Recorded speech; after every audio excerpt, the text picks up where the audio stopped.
నిర్గమకాండం 17వ అధ్యాయం 8వ వచనం నుంచి మనం చదువుకుందాం. తర్వాత అమలేకీయులు వచ్చి రెఫీదీములో ఇశ్రాయేలుతో యుద్ధము చేయగా మోషే యెహోషువతో మన కొరకు మనుషులను ఏర్పరిచి వారిని తీసుకొని బయలువెళ్ళి అమాలేకీయులతో యుద్ధము చేయము. రేపు నేను దేవుని కర్రను చేత పట్టుకొని ఆ కొండ శిఖరము మీద నిలిచేదనెను. యెహోషువ మోషే తనతో చెప్పినట్లు చేసి అమాలేకులతో యుద్ధం ఆడెను. మోషే అహరోను షూరు అనువారు ఆ కొండ శిఖరం ఎక్కిరి. మోషే తన చెయ్యి పైకెత్తినప్పుడు ఇశ్రాయేలీయులు గెలిచిరి. చాలండి, ప్రైజ్ ద లార్డ్. దేవునికి మహిమ కలుగును గాక. ఈ రోజు అంశం చేతులెత్తుట. ఏంటండి? ఒకసారి అందరు చేయి చూపిద్దామండి. 2 చేతులు చూపిద్దాం. మాకేమో పాస్టర్ 2 చేతులు ఎత్తమన్నాడు, ఆయనేమో ఒకటే ఎత్తారు అనుకున్నారు. ఒక చేతిలో మైక్ ఉంది. దేవునికి మహిమ కలుగును గాక. చేతులెత్తుట అనే అంశం గురించి మనం మాట్లాడుకోబోతున్నాం. ఏంటి చేతుల్లో ఏముంది అనుకుండేరు? లోకంలో ఉండేవారు వారికి ఏదైనా కావాలి అంటే అయ్యే బాబు కొంచెం చేతుల్లో ఏముందో చెప్పంటారు. అవునా కదా అండి? అయితే అటువంటివి మన చేతుల్లో ఎవరు చూసి చెప్పలేరు. ఎందుకంటే కొందరి దగ్గరికి వెళ్ళి ఏముందో చేతిలో రేఖ అంటారు. అయితే మరి చేతులు లేని వారికి రేఖలు ఎక్కడుంటాయండి? చేతులు ఉన్నవారు చేతులు చూపించి ఏంటి అని చూపిస్తారు. చేతులు లేనివారు అంటే తలరాత ఇక్కడ కాదు, మన జీవితం దేవుడు అంతా మంచిగా చేశాడు. దేవునికి మహిమ కలుగును గాక. చేతులెత్తుట అనే అంశం గురించి మాట్లాడుకుంటుండగా ఆకాశము వైపు చేతులెత్తిన వారి జీవితంలో దేవుడు ఏ కార్యము చేశాడు అని మనం చదువుకొని పోతున్నాం. మనం గమనిస్తే నిర్గమకాండం 17వ అధ్యాయం 8వ చరణములో మోషే తన శిష్యుడైన యెహోషువతో ఒక మాట అంటున్నాడు. ఏంటంటే, యెహోషువా, మనము పాలు తేనెలు ప్రవహించే కానాను దేశానికి బయలుదేరి వెళ్తూ ఉన్నాము. వెళ్ళే సమయములో ఉన్న శత్రువులు అమాలేకీయులు ఉన్నారు. ఎవరండి? అమాలేకీయులు అనే శత్రువులు ఉన్నారు. వారితో నీవు యుద్ధం చేయాలి. ఇటువైపు నుండి అటువైపు వెళ్ళాలి అంటే మధ్యలో ఉన్న శత్రువులను ఓడించి దాటి వెళ్ళాలి అని నాయకుడు తన శిష్యుడికి చెప్పినప్పుడు సరే అని ఒప్పుకున్నారు. నాయకుడైన మోషే దాదాపు 100 సంవత్సరములు ఉన్నప్పుడు కొండపైకి ఎక్కి తన కర్రను పట్టుకొని అహరోను ఇంకొక శిష్యుడు ముగ్గురు కొండపైకి వెళ్ళారు. ఎంతమంది అండి? ముగ్గురు. మోషే, అహరోను, ఇంకొక వ్యక్తి కొండ మీదకి వెళ్ళారు. నిలవబడుకున్నారు, చూస్తూ ఉన్నారు. మోషే ప్రార్థన చేస్తున్నాడు, దేవా, కింద యుద్ధము చేస్తున్నారు, యుద్ధము జయించాలి, మేము యుద్ధమును గెలిస్తేనే ఈ ప్రాంతమును దాటి వెళుతాం, కాబట్టి మీరు సహాయము చెయ్యండి అని దేవుని దగ్గర మొరపెట్టుకుంటున్న సమయంలో యుద్ధం బాగా జరుగుతూ ఉన్నది. మోషే తన దగ్గర ఉన్న కర్రతో ఆకాశం వైపు చేతులెత్తి 2 చేతులెత్తి దేవునికి ప్రార్థన చేస్తూ ఉన్నాడు. ప్రార్థన చేస్తూ ఉన్నప్పుడు ఆ 2 చేతులు ఆకాశం వైపు ఎత్తినప్పుడు యుద్ధములో గెలుస్తూ వస్తున్నారు. ఇప్పుడు ఒకవేళ వాక్యం వింటున్న వారిలో ఈ వాక్యం అయిపోయేంత వరకు 2 చేతులు దించొద్దు అంటే వీలవుతుందా? ఆ 2 నిమిషాల్లోనే చేతులు పట్టేస్తాయి. అవునా కదా అండి? కింద యుద్ధము, పైన మోషే 2 చేతులు ఎత్తి ప్రార్థన చేస్తున్నాడు. సరే, ఆయన కూడా మనలాంటి మనిషే, మోషే మనలాంటి మనిషే. అయితే దేవుడు పిలుచుకున్న పిలుపు ఒక్కొక్కరి ఎడల ఒక్కొక్క విధముగా ఉంటుంది. మన మందిరంలో కూడా కొందరు వాక్యం బాగా చదువుతారు, కొందరు పాటలు బాగా పాడతారు, కొందరు పరిచర్య బాగా చేస్తారు. ఇలా ఒక్కొక్కరికి కొన్ని పనులు, కొన్ని బాధ్యతలు, కొన్ని వరములను దేవుడు ఇస్తాడు. వారేమో యుద్ధము చేస్తుంటే, మోషే ప్రార్థన చేస్తుంటే ఎవరి పని వారిది. ఇప్పుడు కొంతమందికి పాటలు పాడాలి అని అవకాశం ఉన్నప్పుడు, ఇష్టం ఉన్నప్పుడు దేవుడే అవకాశాన్ని ఇస్తాడు. ఈ విధంగా ప్రార్థన చేసే సమయంలో మోషే చేతులు బరువెక్కాయి, చెయ్యి నొప్పి పుట్టింది. ఇంకా చెయ్యి మెల్లమెల్లగా దించేశాడు. ఎప్పుడైతే చెయ్యి దించాడో కొండ కింద యుద్ధం జరుగుతుంటే అంతవరకు గెలిచిన వారు ఓడిపోతున్నారు. భయపడి పరుగున వెనుకొస్తున్నారు.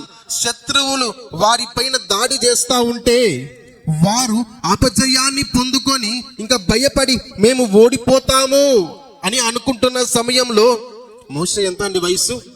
100 సంవత్సరాలు. 100 అంటే యవనస్తురా లేకుంటే వృద్ధాపంలో ఉన్నారా?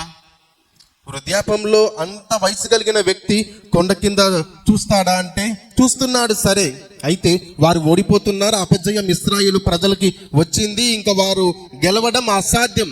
అటువంటి సమయంలో మోషేతో ఎంతమంది ఉన్నారు కొండ మీద? 3. మోషే ఒకరు, అహరోను ఒకరు, ఇంకొక శిష్యుడు ఒక వ్యక్తి ఉన్నాడు. వారిద్దరు ఏం చేశారంటే కొండ దగ్గరికి వెళ్ళి చూసి, అయ్యో, అందరు గమనిద్దాం, కొండ దగ్గరికి వెళ్ళి చూసి, అయ్యో, మా ప్రజలు యుద్ధంలో ఓడిపోతున్నారు. కాబట్టి ఇది జరగడానికి గల కారణం ఏంటి? దేవుడేమో మీరు యుద్ధం జయిస్తానని చెప్పారు, అయితే యుద్ధం ఓడిపోతున్నారు. దానికి కారణం ఏంటి? మరలా మోసే చేతులు పైకెత్తాడు, యుద్ధం గెలుస్తున్నారు. ఇటువైపు చూస్తే ప్రజలు యుద్ధాన్ని చూస్తున్నారు, ఇటువైపు మోసేను చూస్తున్నారు. ఇదా సంగతి. మోసే చెయ్యెత్తినప్పుడు ఆ ప్రజలు యుద్ధం గెలుస్తున్నారు.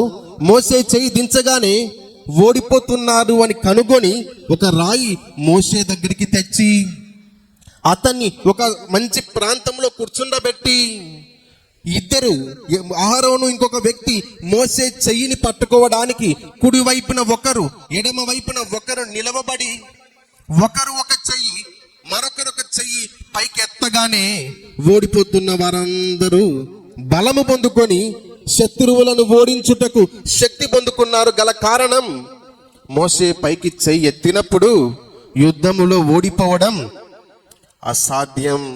కాబట్టి వారు చెయ్యి దించబడినప్పుడు శత్రువులు పట్టుకొని వారిని చంపడానికి చూస్తున్నారు. అందుకొరకు 2 వ్యక్తులు ఉపయోగపడ్డారు. వారు మోసే చెయ్యిని పట్టుకొనే ఉన్నారు. యుద్ధం అయిపోయేంత వరకు మన నాయకుడికి చేతుల పైకెత్తి చెయ్యి చాలా నొప్పి కలిగినది, భారం కలిగినది, చెయ్యి దించేస్తే మేము ఓడిపోతాము అని 2 పట్టుకొని ఆ విధంగానే చూస్తున్నారు. అలా చూసేటప్పుడు వారు గెలిచి గెలిచి గెలిచి యుద్ధమంతా అయిపోయేంత వరకు చెయ్యి పైకే ఉంది.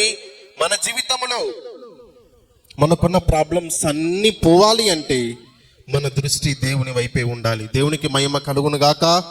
వారి యుద్ధములో గెలవడానికి గల కారణం నాయకుడైన మోసే చేతులు దేవుని వైపు పెట్టి ప్రార్థన చేస్తున్నారు. యుద్ధంలో గెలిచారు. ఒకవేళ నేను కూడా వెళ్ళి యుద్ధం చేస్తానని మోసే దిగింటే వారు గెలిచేవారు కాదు. ఎవరి పని వారి చెయ్యాలి. కాబట్టి ప్రార్థన, యుద్ధము జరుగుతుంటే ప్రార్థన చేస్తున్నాడు చేతులెత్తి. ఆ చేతుల్లో కాదు శక్తి ఉండేది. ఒకవేళ ఒక దొంగ, పోలీసు ఒక దొంగని తరుముతుంటే గన్ పట్టుకొని ఏమంటారండి? ఆన్సప్ అంటాడు. అవునా కదా? ఎందుకంటే నీ దగ్గర ఆయుధాలు ఏమన్నా ఉన్నాయేమో, చేతులెత్తేయి అని గన్ను పెట్టినప్పుడు చేతులు 2 పైకి ఎత్తేస్తాడు. అప్పుడు దానికి కారణం ఏంటి? ఆ దొంగ లేదంటే ఆ వ్యక్తి నా దగ్గర ఏమీ లేదు. ఒకవేళ అనారోగ్యంతో ఉన్న వ్యక్తి డాక్టర్ దగ్గరకు వెళ్ళినప్పుడు డాక్టర్ నా వల్ల ఏం కాదన్నప్పుడు డాక్టర్స్ బంధువులందరూ వస్తే అంటారు, డాక్టర్లు చేతులు ఎత్తేశారు, మా వల్ల కాదన్నారు, ఏం చెయ్యాలి? మోసే తాను నాయకుడైనా బలవంతుడైనా చాలా మంది జనము ఉన్నా ప్రజలున్నా మా దగ్గర శక్తి లేదు, మా దగ్గర ఏమీ లేదు, దేవుడే చెయ్యగలడు అని దేవుని వైపు చేతులుంచినప్పుడు వారి దగ్గర బలం ఉండినప్పటికీ యుద్ధము ఏవో వాదే అని నమ్మారు. కాబట్టి వారు నమ్మారు దేవుడే యుద్ధము చేస్తాడు. ఇప్పుడు మన దగ్గర ఎంతైనా బలం ఉండొచ్చేమో, ఎంతైనా డబ్బు ఉండొచ్చేమో, కానీ మనం చేసే పని మంచిగా అవ్వాలి అంటే దేవా నువ్వే చెయ్యాలి అని దేవుని వైపు మన కనుదృష్టి నిలపాలి. దేవునికి మహిమ కలుగును గాక. పాపం ఒక కుమారుడు అనారోగ్యంతో ఉన్నాడు. ఇంకా 10th క్లాస్ 10వ తరగతి పరీక్షలు, ఎగ్జామ్స్ రాయాలి. అలాంటి సమయంలో ఆ కుమారునికి చాలా అనారోగ్యం కలిగింది. నిలవబడి ఒక 2 నిమిషాలు నిలవగలిగినంత శక్తి కూడా లేదు. అటువంటి సమయంలో ఆ తల్లి చెప్పిందంట, ఏం పర్లేదు నువ్వు వెళ్ళు, నేను ప్రార్థన చేస్తుంటా అని చెప్పిందంట. సరే, ఆ తల్లి భయభక్తులు కలిగినటువంటి తల్లి, కుమారుడు కూడా దేవుని యందు నమ్మిక ఉంచిన కుమారుడి. ఈ యొక్క కుమారుడిని ప్రిపేర్ సిద్ధపరిచి పరీక్ష ఎగ్జామ్ రాయడానికి పంపించినప్పుడు అతను వెళ్ళి ఎగ్జామ్స్ బాగా రాస్తున్నాడు. ఆ తల్లి ఏం చేసిందంటే ఆ వ్యక్తి ఎగ్జామ్ స్టార్ట్ అయిన క్షణము నుండి ప్రార్థన చేస్తా ఉంది. అయితే ఆ పరీక్ష అయిపోయే చివరి అర్ధగంట అప్పుడు తల్లి గారికి ఒక ఫోన్ వచ్చింది.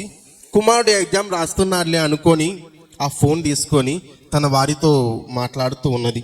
ఇంట్లోకి ఏం కావాలో అవో ఇవో ఏదో మాట్లాడుతున్న సమయంలో కుమారుడు ఎగ్జామ్ అయిపోయి ఇంటికి వచ్చాడు. ఏం రా బాగా రాసావా, ప్రార్థన చేస్తున్నానంటే ఆ కుమారుడు చెప్పాడంట జరిగిన సంఘటన. కుమారుడు చెప్పాడు, అమ్మా పరీక్ష ఎగ్జామ్ అంతా బాగా రాశాను కానీ ప్రారంభించిన ఆ 2 గంటల్లో బాగా రాశాను, చివరి అర్ధ గంట నాకు వచ్చిన క్వశ్చన్కి ప్రశ్న రాయాలన్నా బలము సరిపోలేదమ్మా. ఏమైందో ఏమో, రానివి కూడా నేను విన్నవి చదివినవి వచ్చినట్టు రాశాను, బాగా రాశాను. వచ్చిన ప్రశ్న నా దగ్గర ఉంది, దాని సమాధానం నాకు తెలుసు, రాయడానికి బలము లేదమ్మా. ఇప్పుడు ఏం జరిగిందంటారు? చివరి అర్ధ గంట ఆమె ఏం చెప్పింది? నా కుమారుడు నువ్వు వెళ్ళు, నువ్వు రాసేంత వరకు నేను ఏం మానను, ప్రార్థన మానను. ఆమె ఏమో చెప్పింది, ప్రార్థన చేస్తుంటా అనింది. ఆ వ్యక్తి కూడా నమ్మాడు. అయితే వచ్చేంత వరకు ప్రార్థన చేస్తుంటానని చెప్పినది కానీ చివరి అర్ధ గంట ఏదో ఒక దానిలో బిజీ అయిపోయింది. అప్పుడు ఆ తల్లిగారు తెలుసుకున్నారు, అయ్యో నేనేం చెప్పాను, నమ్మి ప్రార్థన చేసి పంపాను, నా కుమారుడు వచ్చేంత వరకు ప్రార్థన మానను అన్నాను. చివరి అర్ధ గంట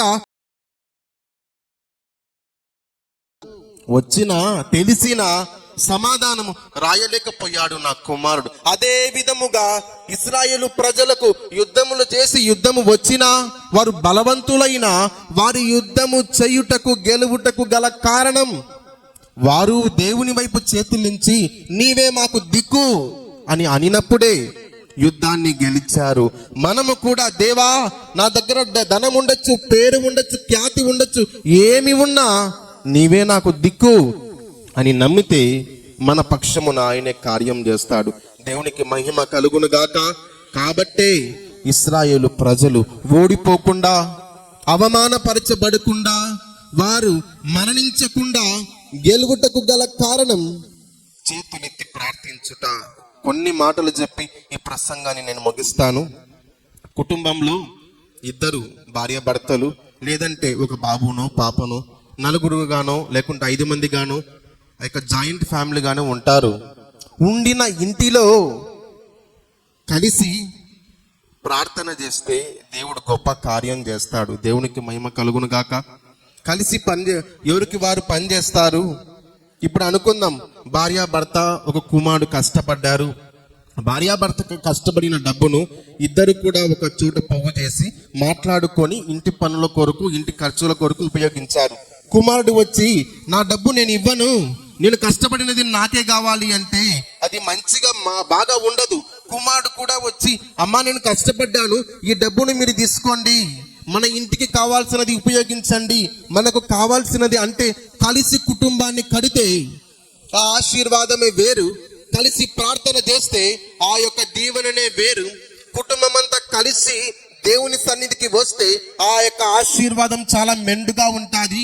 కాబట్టి దేవుడు అన్నాడు, వివాహ విషయంలో కూడా నరుడు ఒంటరిగా ఉండుట మంచిది కాదు, ఒక మనిషి ఒంటరిగా ఉండుట మంచిది కాదు. కాబట్టే దేవుడు జంటను ఇవ్వాలనుకున్నాడు. ఆదాము ఒక్కడే ఉన్నాడు అని సమూహము కావాలి, కుటుంబము కావాలి, వారు ఒక ఫెలోషిప్ కలిగి ఉండాలి అని అవ్వను ఇచ్చినట్టుగా మనము కూడా మన జీవితంలో ఓటమి పాలవుతున్నప్పుడు, భక్తిహీనతలోనికి వెళ్ళే సమయంలో, వాక్యము చదవలేకపోతున్నప్పుడు ఏం చెయ్యాలి అంటే మనకు తెలిసిన క్రైస్తవ మిత్రులు ఉంటారు కదా, మన చర్చి బిలీవర్స్ లేదంటే పాస్టర్ దగ్గరికి వచ్చి ఏం చెయ్యాలి అని ఒక సహవాసంతో మనం ముందుకు వెళ్ళినట్లయితే గొప్ప మేలు పొందుకుంటాము. దేవునికి మహిమ కలుగును గాక. వీరైతే చేతులెత్తుట ద్వారా విజయం సాధించారు.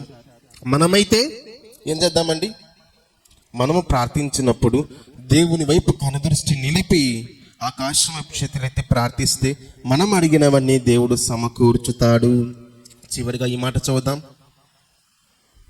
11వ వచనం నుండి చదువుకుందామండి. మోషే తన చెయ్యి పైకెత్తినప్పుడు ఇశ్రాయేలులు గెలిచిరి. మోషే తన చెయ్యి దింపినప్పుడు అమాలేకీయులు గెలిచిరి. మోషే చేతులు బరువెక్కగా వారు ఒక రాయి తీసుకుని వచ్చి అతడు దాని మీద కూర్చున్నటకై దాన్ని వేసిరి.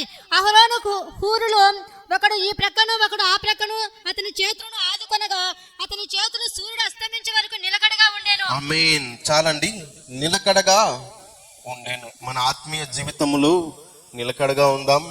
కుటుంబ జీవితంలో భర్త భార్యకు, భార్య భర్తకు నిలకడగా ఉందాం. మన యొక్క చేసినటువంటి ప్రతి విషయంలోనూ దేవుని ఎదుట చేసుకున్న ప్రతి తీర్మానంలోనూ నిలకడగా ఉండినట్లయితే వాడు కలిసి దేవుని వైపు చూసినప్పుడు విజయం పొందుకున్నట్టుగా మనము చూస్తాము. అట్టి ఆశీర్వాదం పొందాలి అంటే కలిసి దేవుని నామఘనతకై జీవిద్దాం. ఈ వాక్యమును మన ఆత్మీయ మేలుకై దేవుడు దీవించి ఆశీర్వదించునుగాక. ఆమేన్.